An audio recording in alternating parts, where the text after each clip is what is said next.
India's number 1 varicose veins hospitals ఐబీసీను సంప్రదించండి. మీ నొప్పి లేని ప్రయాణాన్ని ప్రారంభించండి. శ్రావణ మాసం వచ్చేసింది కదా, మరి శ్రావణ సోమవారాల గురించి మనం తెలుసుకున్నాం. ఈరోజు శ్రావణ మంగళవారాలు మేమంతా గౌరీ వ్రతం ఎలా చేయాలో తెలుసుకుందాం. శ్రావణ మంగళవారం చాలా ప్రధానంగా ఉంటుందమ్మా. కొత్తగా పెళ్ళైనటువంటి ఆడపిల్లలు తప్పనిసరిగా మంగళవారం నోములు నోచుకుంటూ ఉండడం చాలా కాలంగా అలవాటుగా ఉన్న పద్ధతి. అయితే మంగళవారం మనం ఏదైనా స్టార్ట్ చేయాలంటే ఆలోచిస్తూ ఉంటాం. మరి కొత్తగా పెళ్ళైన వాళ్ళు గౌరీ వ్రతం అది స్టార్ట్ చేయొచ్చా? మంగళవారంతో సమస్య ఏమీ లేదమ్మా. మంగళవారం నాడు ఏది చేసినా మళ్ళీ మళ్ళీ చేస్తాం. అందుకని మంగళవారం మారు కోరుతుంది అని చెడ్డ పనులు చేయకుండా ఉంటాం. మంచి పనులు చేస్తే మళ్ళీ మళ్ళీ చేస్తాం. తప్పేమిటి? అంతేగా, అదే కదా. ఏదైనా చూసే దృక్పథమే కదమ్మా. అంతే కదా. చూసే దృక్పథం కాదు, అసలు ఒకటి సత్యం ఉంటుంది, దాన్ని సరిగ్గా అర్థం చేసుకోలేం మనం. అందుకే ఉదాహరణకి మంగళవారం అనగానే అప్పు తీర్చడం మంగళవారం నాడు మొదలు పెట్టండి, త్వరగా తీరిపోతుంది. అప్పు ఇవ్వడం మొదలు పెడితే ఇస్తూనే ఉంటాం. ఏది కావాలి మీకు? రావటమే.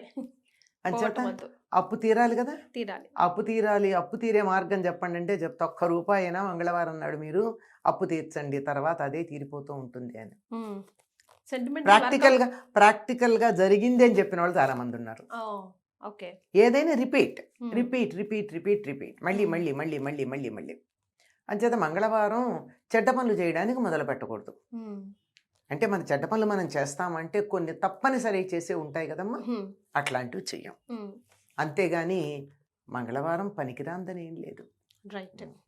సో గౌరీ వ్రతం కొత్తగా పెళ్ళైన పెళ్లి కూతురు ఆడపడుచులో డెఫినెట్గా స్టార్ట్ చేయొచ్చు. ఎందుకు అంటే మంగళుడు అంటే కుజుడు. మంగళుడు అంటే కుజుడు అంటే మార్స్కి ఆధిపత్యం వహించేది అమ్మవారు. అంచేత కుజదోషం ఆడపిల్లలకి చాలా ఉంటుంది. సంతానం కలగకపోవటం కానీ, కలిగిన సంతానం మాట వినకపోవడం కానీ, మరి భార్యాభర్తల మధ్య ఏకాభిప్రాయం లేకపోవడం కానీ, ఇట్లాంటివన్నీ జరగడం. అంతేకాకుండా నెలసరిలో ఇబ్బందులు రావడం కానీ, ఇవన్నింటికి ఆధిపత్యం కుజుడు. సో ఆడవాళ్ళకి కుజదోషం ఎక్కువగా ఉండకుండా ఉంటుంది. కుజదోషం ఉంటుంది. ఎందుకంటే నెలసరి ఉండేది ఆడవాళ్ళకే కదా. మన శరీరంలో ఉండే రక్తం మీద ఆధిపత్యం కలిగిన వాడు కుజుడే కదా. అందుకని అతడు అనుగ్రహం కావాలంటే అతన్ని నేరుగా ప్రార్థించిన దానికన్నా అతడు ఎవరి మాట వింటాడో వాళ్ళని ప్రార్థిస్తే చెప్పు చేతల్లో ఉంటాడు. మరి కావలసినట్టు వింటాడు. రికమెండేషన్ కదా, ఆధిపత్యం. మంగళుడు అనబడే కుజగ్రహానికి ఆధిపత్యం వహించేది. అసలు కుజుడికి మంగళవారానికి ఆధిపత్యం కలిగేటట్టు ఇచ్చినటువంటిది జగన్మాత అయినటువంటి గౌరీదేవి, సర్వమంగళ. అందుకని ఆ రోజు అమ్మవారిని కనుక మనం ప్రార్థించుకున్నట్టయితే స్త్రీలకు ఉండే దోషాలు ఏమీ లేకుండా పోతాయి. స్త్రీలు తరచుగా ఎదుర్కొనే దోషాలు ఏమున్నాయో అవి లేకుండా ఉండడానికి మంగళగౌరిని పూజించమని చెప్తారు. మినిమంగా అసలు పూజా విధానం ఏం చేసుకోవాలమ్మా? అంటే ఆ రోజు మనం ఇప్పుడు పసుపు కుంకుమలు బయటికి ఇవ్వకూడదు, ఇట్లాంటివన్నీ ఉంటాయి కదా. అట్లాంటి రూల్స్ రెగ్యులేషన్స్ మంగళవారానికి అప్లై అవుతాయా? ఓకే. ఎందుకంటే గౌరమ్మని పెట్టుకుంటాం, అది నలుగురికి పంచవచ్చు కదా. గౌరమ్మని ఎందుకు పంచుతారమ్మా? గౌరమ్మని తీయరు కదా. ఆ రోజు తీయకూడదు కదా. ఆ రోజు ఎందుకు తీస్తారు? తీయరు. మర్నాడు అలాగే ఉంచుతారు.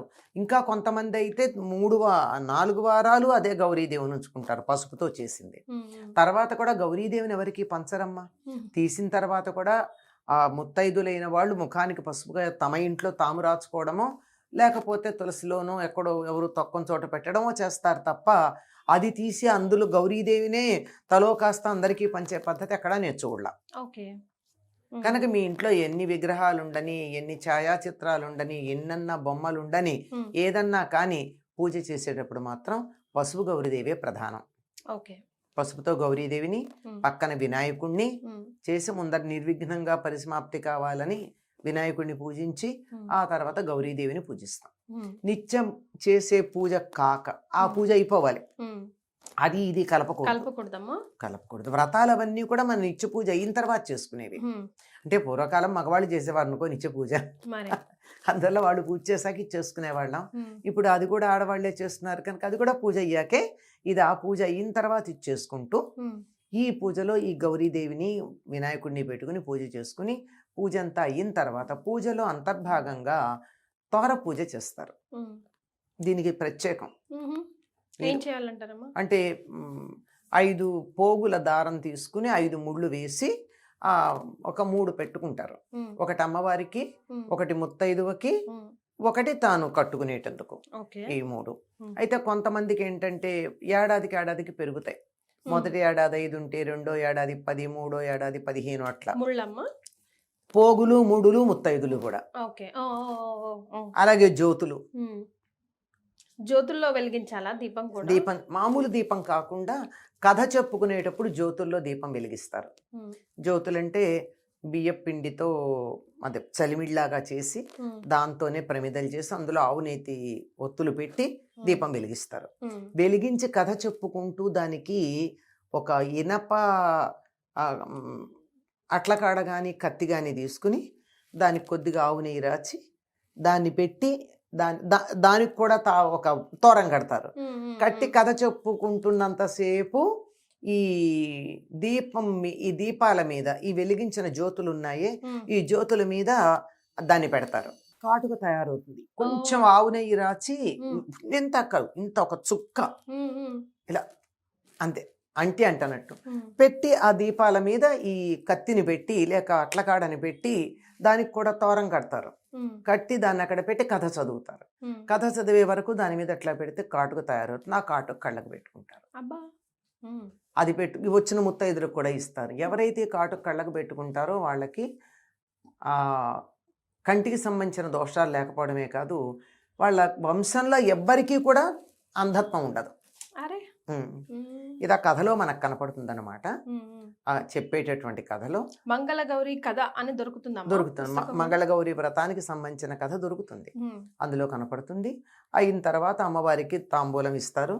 ఒక ముత్తైదువని సాక్షాత్తు గౌరీదేవిలాగా కూర్చోబెట్టి ఆవిడికి అన్ని రకాల ఉపచారాలు చేసి భోజనం పెట్టి ముత్తైదుకి ఇష్టం ఉంటే చీరలు పెడతారు, లేనట్టయితే తాంబూలం ఇచ్చి పంపిస్తారు. భోజనం మాత్రం పెడతారు. పూర్వకాలం అయితే తమ ఇంటికి వచ్చి తమ ఇంట్లోనే వాళ్ళు తలంటి పోసుకునేటట్టు, ఇక్కడే తలంటి పోసుకుని ఇక్కడే వాళ్ళు ఉండి వాళ్ళకి వీళ్ళు కాళ్ళు కడిగి ఆ ముత్తైదుకి స్వయంగా కాళ్ళు కడగాలి. అమ్మవారి కాళ్ళు కడగలేము. అంటే ఇప్పుడు మన షోడశోపచారాల్లో అమ్మవారికి చేసేవన్నీ ముత్తైదుకి చేస్తారు. ఆవిడికి చేయలేంగా వీడికి చేస్తారు. ఆవిడికి పెడితే మరి పండు తిందో లేదో మనకి తెలియదు, ఈవిడైతే తింటుంది. అలా చేసి ఆవిడ చివరికి వాయనం ఇస్తేనమ్మా వాయనం అని తెలుగులో చెప్పిస్తారు. ఆవిడ పుచ్చుకుంటున్నట్టు ఎవరు మీరు అంటే నేనే సాక్షాత్తు మంగళగౌరీ దేవిని అని అంటారు. ఎంత గొప్ప విశేషం అమ్మా. కోరితి వరం అంటే ఇస్తిని వరం అంటుంది. ఇంత అయ్యాక పక్కింటి ఆవిడని నేను ముత్తైదుగా పిలుచుకుని నేను వ్రతం చేసుకున్నాక ఆవిడ నాకు వరం ఇస్తాను అని అన్నాక రేపు పొద్దున ఆవిడ నాకు హాని చేస్తుందా, ఆవిడికి నే చేస్తానా? మరే ఎంత గొప్ప సామాజికమైనటువంటి ప్రయోజనం ఉంది. అయితే అమ్మ, ఈ మంగళవారం పూట ఇచ్చే వాయనంలో ఏమేమి ఉండాలి, ఏమేమి ఉండకూడదు? అంటే ఈ మధ్య కాలంలో కొత్త పోకడలకు పోయి మేము మాకు కావాల్సిన గిఫ్ట్లన్నీ ఇస్తా ఉన్నాం కదా, ప్లాస్టిక్ వస్తువులు కానీ అవి కానీ ఇవి కానీ. అందులో అవన్నీ తాంబూలంలో కాదమ్మా, విడిగా మీరు ఇచ్చిన గిఫ్ట్లన్నీ ఇచ్చుకోవచ్చు. తాంబూలంలో శనగలు, ఆకు, ఒక్క, పండు, ఓపికంటే దాన్ని ఏమంటారు రవికెల బట్ట ఇవ్వచ్చు. చీర పెడితే కూడా పెట్టచ్చు. అంతే. ఈ మిగిలినవన్నీ మీ ఇష్టం. ఇంకే మీరు ప్లాస్టిక్ ఇస్తారా, వెండి ఇస్తారా, బంగారం ఇస్తారా, ఆస్తి దోచిస్తారా, అదంతా మీ ఇష్టం. కానీ ప్రధానంగా ఆకు, ఒక్క, సున్నం, శనగలు ఎందుకు ఇస్తారంటే శనగలేమో గురువుకి సంబంధించినవి, వక్క ఏమో కుజుడికి సంబంధించింది, సున్నమేమో చంద్రుడికి సంబంధించింది, ఆకులేమో సూర్యుడికి సంబంధించినవి. ఇవన్నీ దోషాలు పోతాయి తాంబూలంగా ఇంకోళ్ళకి ఇచ్చుకుంటే అని ఇస్తారు.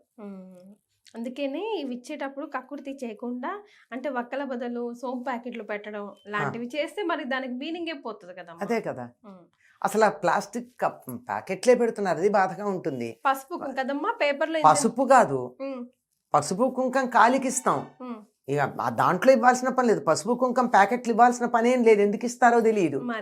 అవేవో లక్క జోళ్ళు అని చెప్పి తర్వాత ఉద్యాపనలో వెండికి లక్క పిడతల్లో పూర్వం కుంకుమను పసుపు పెట్టడానికి కుంకుమ భరణాలు అలా వచ్చే వాటిలో ఇచ్చేవాళ్ళు. చక్కగా కాలికి పసుపు రాచి ముఖానికి బొట్టు పెట్టి గంధం ఇచ్చి కాటుకి ఇచ్చి పూలు ఇచ్చి ఇవన్నీ ఇచ్చిన తర్వాత తాంబూలం ఇది ఇస్తాం. మరి ఈ ప్యాకెట్లలో ఇచ్చిన పసుపు కుంకాలు ఒకళ్ళకు మార్చుకోవడమే గాని ఎవరన్నా వాడగా చూసారా మీరు? అవే తిరుగుతుంటాయి, అవే తిరుగుతూ ఉంటాయి. అనవసరం. గాజులు ఇవ్వచ్చా వాయనంలో మంగళవారం రోజు? ఇవ్వచ్చు, చేతికి వేసుకోవడానికే ఇవ్వచ్చు, లేదంటే వాయనం కూడా ఇవ్వండి. ముత్తైదుకు సంబంధించినవి ఏవైనా ఇవ్వచ్చమ్మా. ఓకే, అది అంతేగాని వేరేవన్నీ అది మీ ఉపాన శక్తి. ఆ సంబంధం లేదు, దీనికి సంబంధం లేదు. నా గొప్ప చూపించుకోవడానికి నేను ఏదైనా ఇచ్చుకోవచ్చు. ఇప్పుడు నేను లాస్ట్ లో అడగబోయే ప్రశ్న మీకు కొంచెం కోపం తెప్పిస్తుంది కానీ నేను అడిగేస్తాను. మంగళవారం మంగళగౌరి వ్రతం రోజు ఏ నైవేద్యం పెట్టాలి అమ్మవారికి? అదే మా ప్రేక్షకులకు వచ్చే డౌట్. అమ్మ మామూలుగా అమ్మవారికి ఎప్పుడు కూడానమ్మా పరమాన్నం పులిహార చాలా ఇష్టం. ఈ మంగళవారం నాడు ఇంకా కొంతమంది ఇవి చేస్తారు, పూర్ణం బూరెలు చేస్తారు. అది ఇంకా తర్వాత అన్ని రకాల వంట, పప్పు, కూర, పులుసు, పచ్చడి, పెరుగు, నెయ్యి, అన్ని రకాల పదార్థాలు వండి పరమాన్నం దేనికైనా మనకి శ్రేష్టం. పరమాన్నం అన్నాం క్షీరాన్నాన్ని. పాలతో చేసేదాన్ని పరమాన్నం అని ఎందుకన్నాం అంటే అన్నిట్లోకి శ్రేష్టం అని. పాలతో ఉడికించిన పరమాన్నం, ఆ తర్వాత పులిహార, చిత్రాన్నం కూడా అమ్మవారికి ఇష్టం. మనకి అన్ని చెప్తారు కదా అన్ని రకాల అన్నాలు, వాటిల్లో ఏవైనా పెట్టచ్చమ్మా. చాలా సంతోషం అమ్మా, ధన్యవాదాలు.